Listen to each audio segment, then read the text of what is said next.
Welcome to the Center for Transformation Institute podcast, where we are uniting with therapists everywhere for personal and professional growth.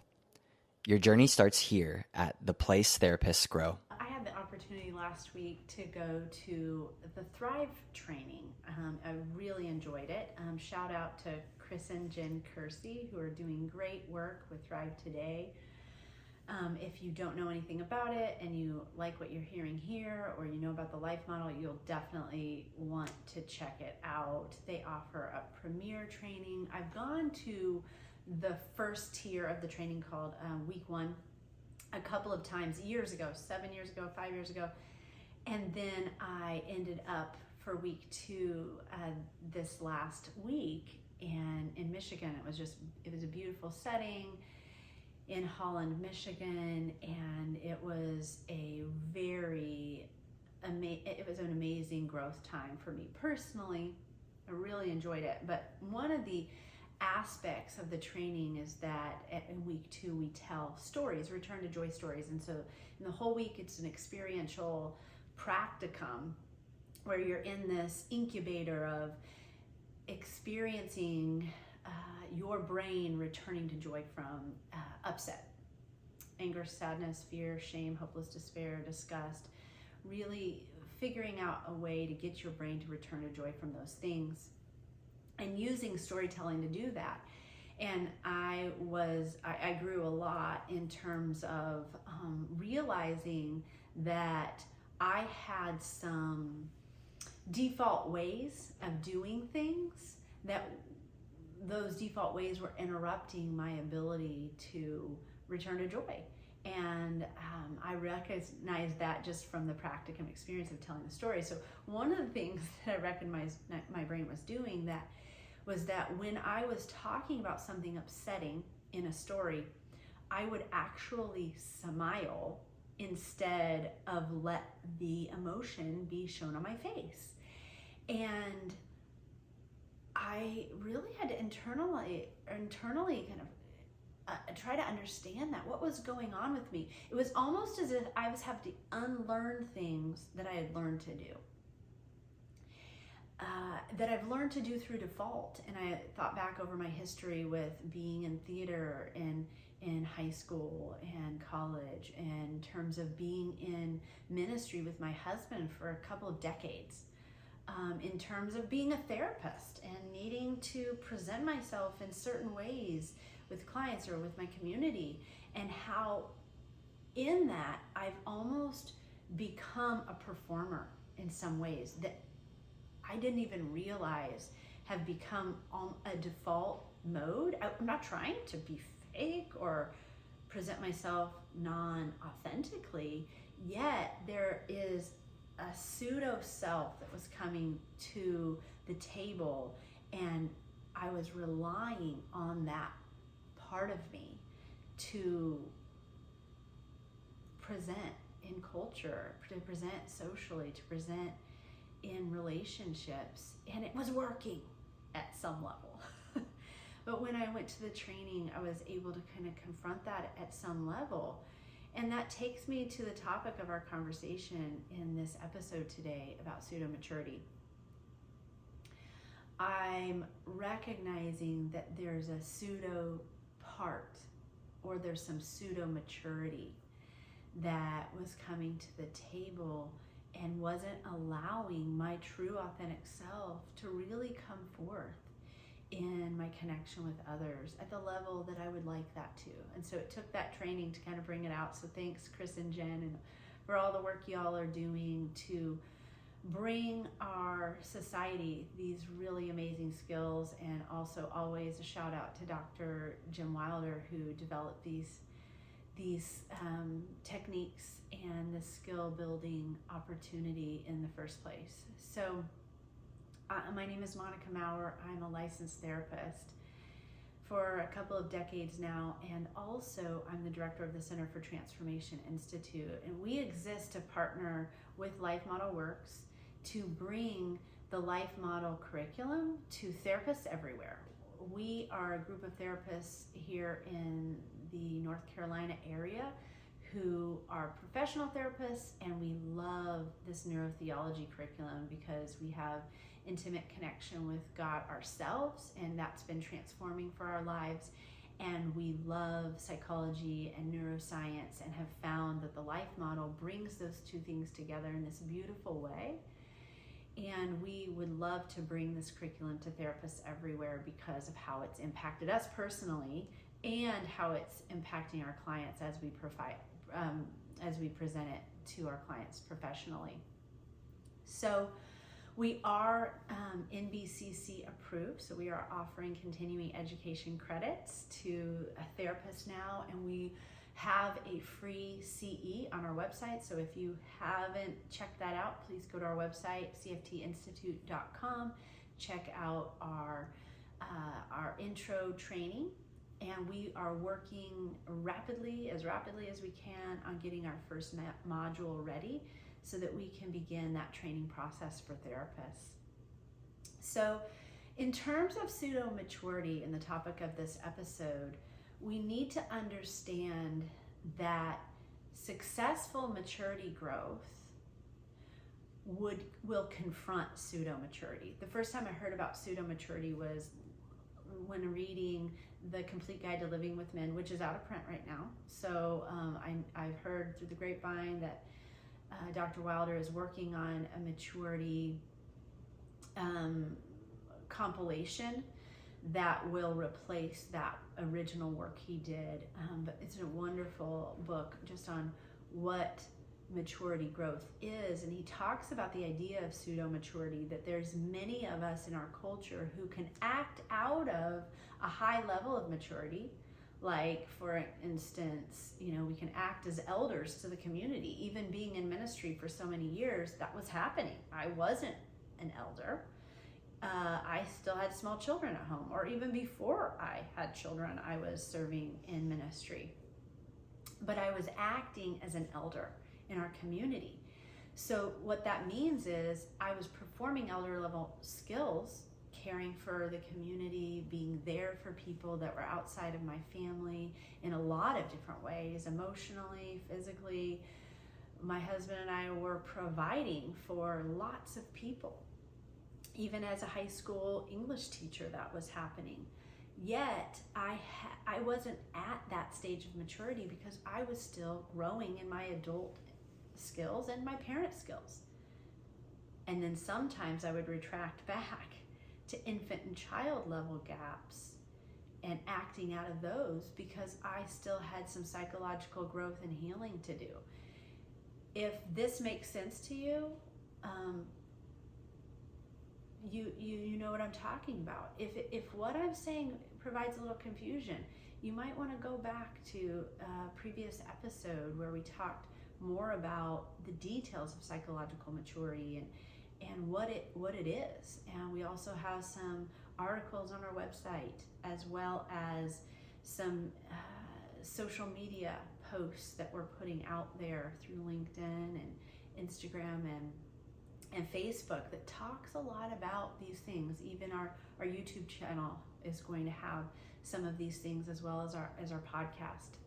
So depending on what venue you're attaching to us from, you can find out more about that. But pseudo maturity means that I am acting out in some ways at a high level of maturity, but I'm not acting out of that level of maturity continually or consistently because I still have lower level gaps, or am at a younger age or stage in development where I'm not at the place where I should be consistently being at that high level of maturity growth. And so pseudo maturity oftentimes will impact culture in negative ways. And one of the ways we see that is when we have, for instance, a grandparent who we if we're part of their family or we're a neighbor with this person who's at that age and stage, we may have this desire for them to act and be a certain way. And if they don't act out of that way consistently, it can be very disappointing to us. I've heard Dr. Wilder say, someone who has maturity gaps will always leave you feeling disappointed. And I know I've had neighbors where I desire a connection with them because I think, oh, they're at this stage. Maybe they can impact me in this way. Maybe they can speak into my parenting. Maybe they can come alongside me and support me like this. Or someone in the church community. But when maybe they act aloof or don't really want the connection, it leaves me feeling, oh, disappointed, and why don't you care about me in this way? And that has everything to do with their own growth, where they are in their own development, and I want to be compassionate toward that. Yet there's a sense of when there are no true elders, when there are only pseudo maturity elders in the community, it impacts the community at large, because we're looking for that older generation to pass down wisdom, knowledge, and to desire to do that, not just to go off on their cruises and walks on the beach by themselves and live their whole retirement like that, but to actually say, how can I give back? How can I be present for this younger generation as they're parenting, as they're in the throes of career and marriage struggles? How can we give back and offer the wisdom we've gained and learned? So unsuccessful maturity growth in elders, in parents, and in adults can really leave huge gaps in culture.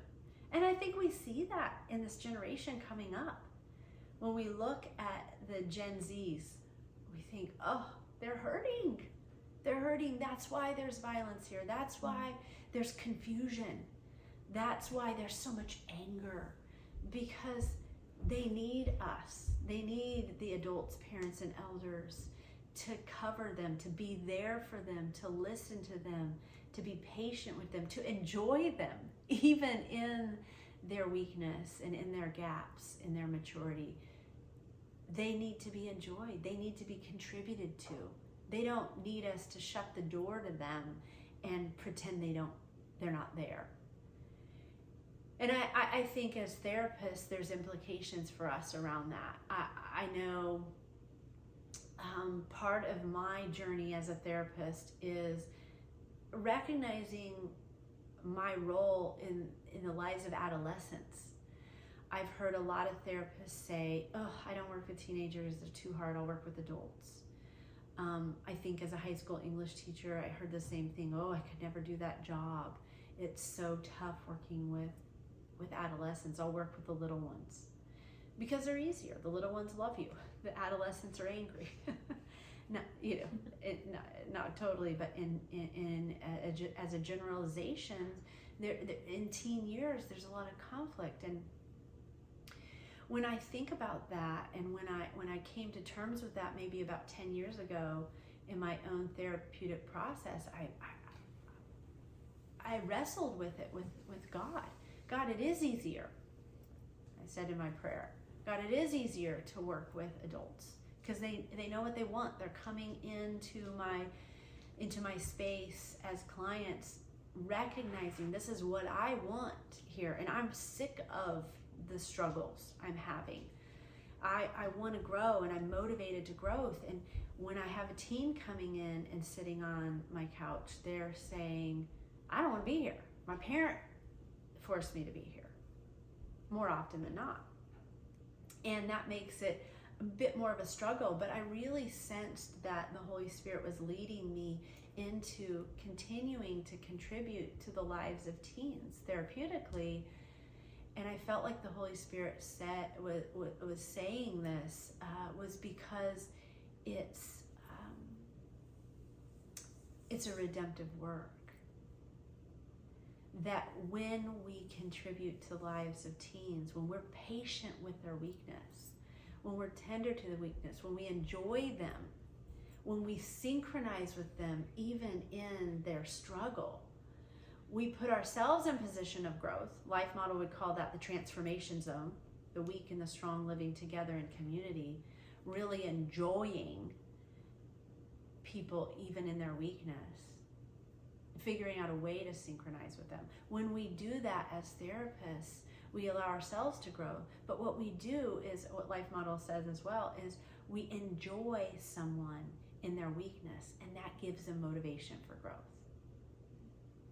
We don't have to change them in order to enjoy them. We enjoy them right where they're at. And isn't that what God does for us? So I really sense the Holy Spirit speaking and leading me in that stage of my life to really view that when we couple with and work with teens, young adults, in their struggle and enjoy them in that space, we give them opportunity to repair things early, and it's preventative work. That's the main term that came out of that time in my life, that it's prevention work. When we help teens, young adults fill in their gaps early on, when we enjoy them in their weakness and their struggle, we give them opportunity to get through things and overcome things so that they don't end up being another great testimony, that they don't go through the divorces, or they know more clearly how to return to joy from upset. They know more clearly who they are so they can choose a spouse related to that. They can stay out of addiction, and then they end up having children and be able to contribute to those children in healthy ways, rather than spiraling like we see so much of culture and then having to pick up the pieces in midlife. So when it comes to pseudo maturity, there's so much happening in our culture where we see these gaps. We see people functioning at some level, high levels of maturity, but then also having deep gaps. And a lot of times those deep gaps are in private, but they end up coming out publicly, which we're going to be talking about in later sessions. And as therapists, we want to position ourselves to really allow growth to happen, not because it makes us more valuable to be more mature, but that when we have filled in our gaps and we're presenting ourselves as actually mature, not just pseudoly mature. I don't know if pseudoly is actually a word, but not just in terms of being a pseudo mature person. We're offering consistency to our clients, and that brain strength is going to offer so much growth to our clients. And so I challenge you, if you're a therapist listening to this episode today, I challenge you to take the baton, go into your own personal growth, discover what your maturity gaps are, check out the maturity checklist or the maturity chart from Life Model and Living from the Heart Jesus Gave You, or the maturity checklist on the Life Model Works website on the resources section. Find out what your gaps are and do what you can do to position yourself for growth in your own maturity. Until next time, see you soon. Thanks for tuning in to this week's episode of The Place Therapists Grow. We hope you will join us next Monday. To expand your knowledge and continue your growth journey, go to cftinstitute.com and take our assessment. See you next time.